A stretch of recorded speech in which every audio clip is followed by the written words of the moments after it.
Now we'll take the opportunity to practice meditation. And it's an important thing for us to do. When the Buddha was sitting in meditation, cultivating his mind, he came to know about his previous births and saw that they went back without any perceivable beginning. And when he took his last, but before he took this last life, before he got born for this last time, he had practiced meditation, practiced getting into samadhi, and was well versed in the arupa jhanas. He was very skilled and very quick in attaining them. There was one time that one life that he was a rishi, and during that life he received the prediction from the Buddha of that time that he would become a future Buddha. And through his previous lives he had seen and paid respects to many, many different Buddhas. And so during one of his lives then he made offerings to the Buddha of that time. The Buddha had gone into a deep state of absorption, a state of like this jhana of cessation. And he took care of the Buddha during that time. The Buddha went into this absorption for 7 days and 7 nights. And he attended on that Buddha for that time. And during his last birth, our Buddha, he was able to get into these very deep jhana states, but that still didn't fruit in enlightenment. It was just when he came to sit in meditation under the Bodhi tree and contemplated into his heart, and saw that the delusion in the mind gives rise to craving and clinging, which in turn gives rise to becoming and birth. And through this realization, through knowing these things, he was able to attain awakening as the Samma Sambuddha, a perfectly self-awakened being. But before he attained that awakening, in this last life, he had practiced the torturing of his body for 6 years. And so we could see through this that he was willing to go through this pain, that he had great compassion, a compassion that was boundless. And in each of his lives before he attained awakening, the Buddha was very determined to develop these perfections in order to find a way out of the cycle of birth and death, the cycle of suffering. And it wasn't just for himself that he wanted to find an escape route, but it was for the benefit of all beings. He saw that all beings were engulfed in suffering. Some of them were in a very difficult state, in a lower realm, where they were filled with suffering, and others were in more of a refined realm, a realm of happiness. But he wanted to help all of these beings without discrimination, help them to be freed from their suffering. And so he had to, in order to develop these great paramis that he did, he had to sacrifice his flesh and blood many, many times to bring those paramis to completion.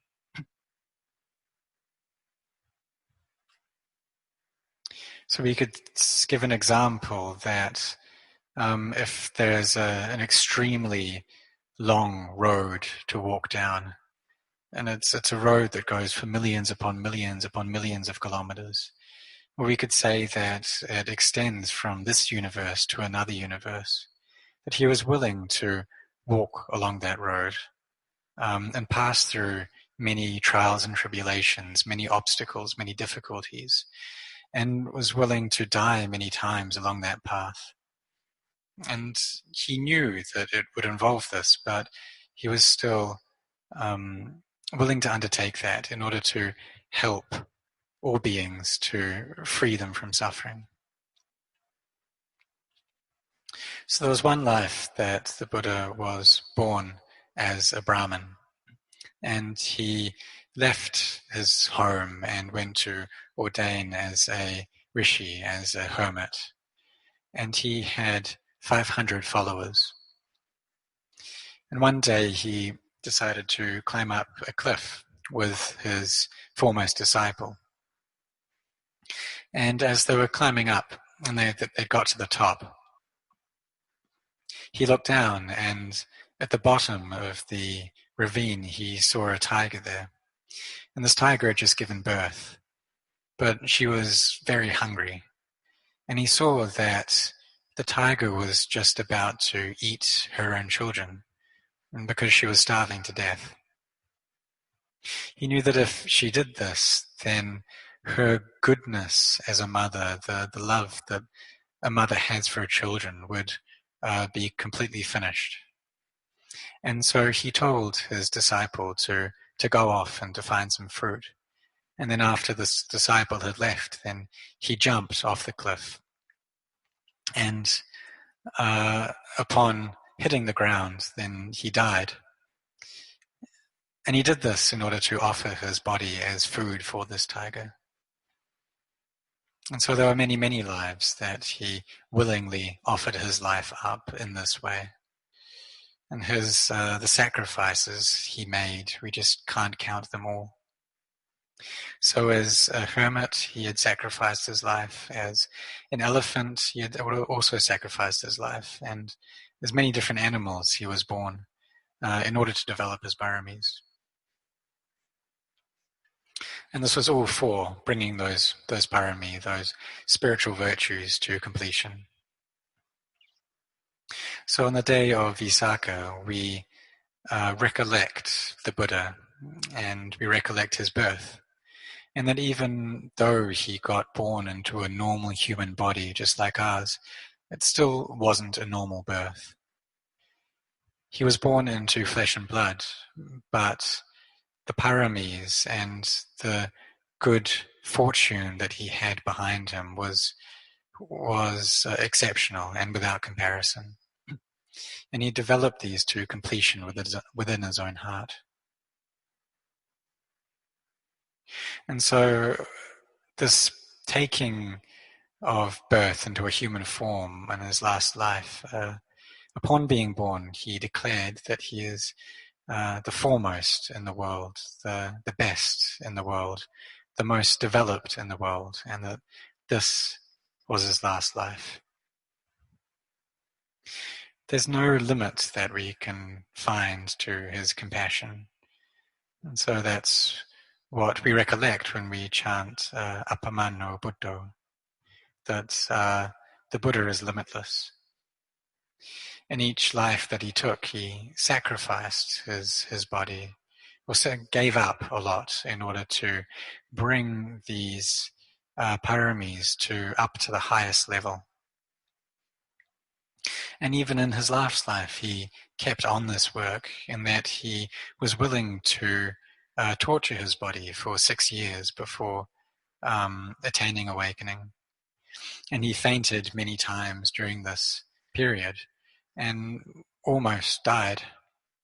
The amount of pain that he experienced was extreme.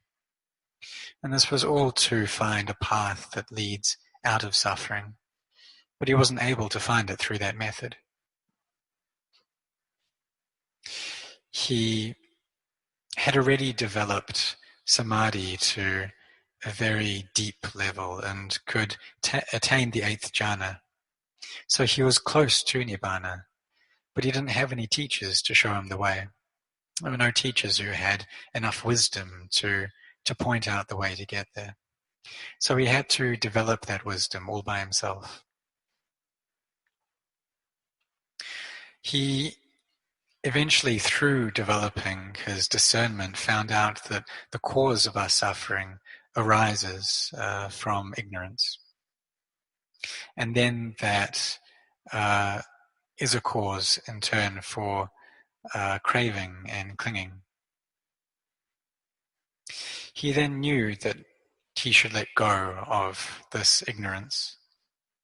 And when he did that, when he let go of the ignorance and also of the clinging and craving, then the suffering in his heart wasn't able to arise.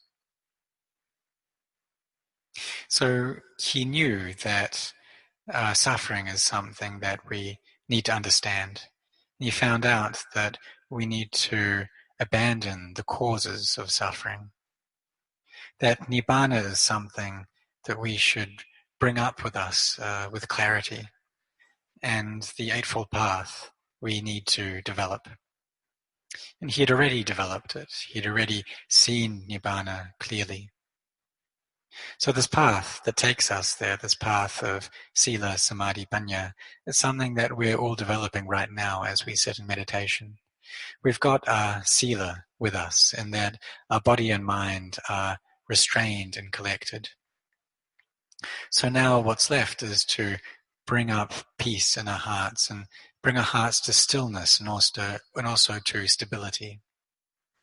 When they're in a stable, firm state already, then it'll be easy to develop samadhi and then in turn to bring up mindfulness over whatever meditation object that we find conducive. So we can use the breath if that's useful for us, or we can use some other object, such as the meditation word Buddha. And the purpose of all of these objects of meditation are to bring our mind to peace. When we have that peace, then it's natural that after a period of time the mind will start to proliferate.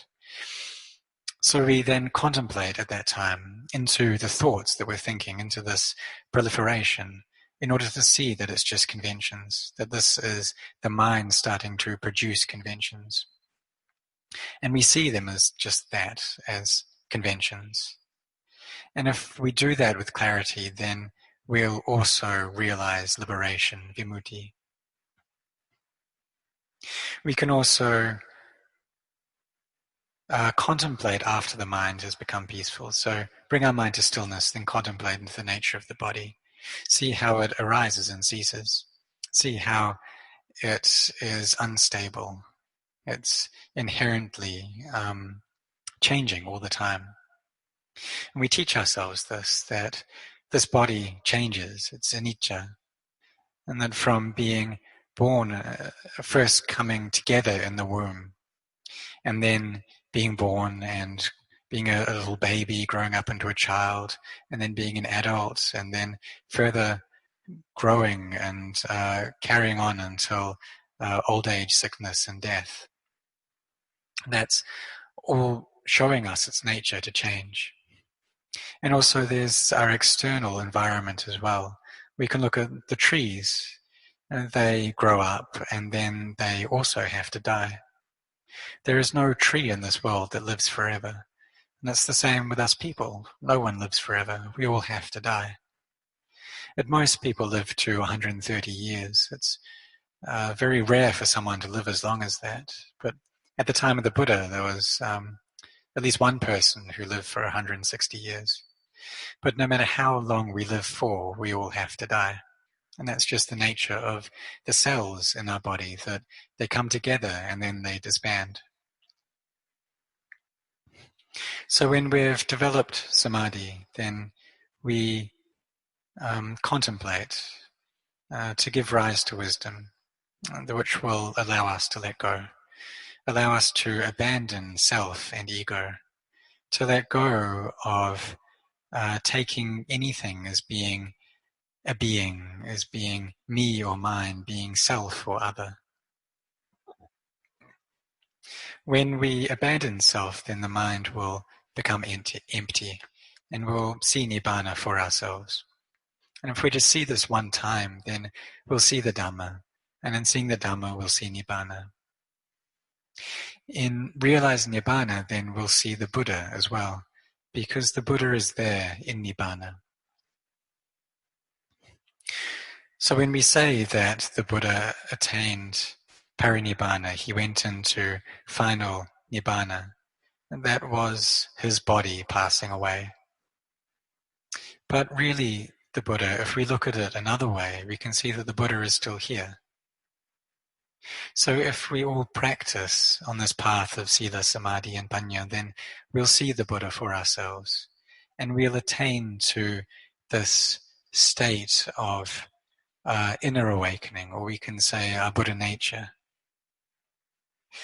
Even though, so we attain to this inner Buddha, but because we're following the path that the Buddha taught, then can then be known as Savaka Buddhas, disciples of, or Buddhas who are disciples. So this day of Visakha Puja, that we recollect the birth, the enlightenment, and the final Nibbana of the Buddha, we should all be very sincere on this day to offer our practice in veneration of the Buddha.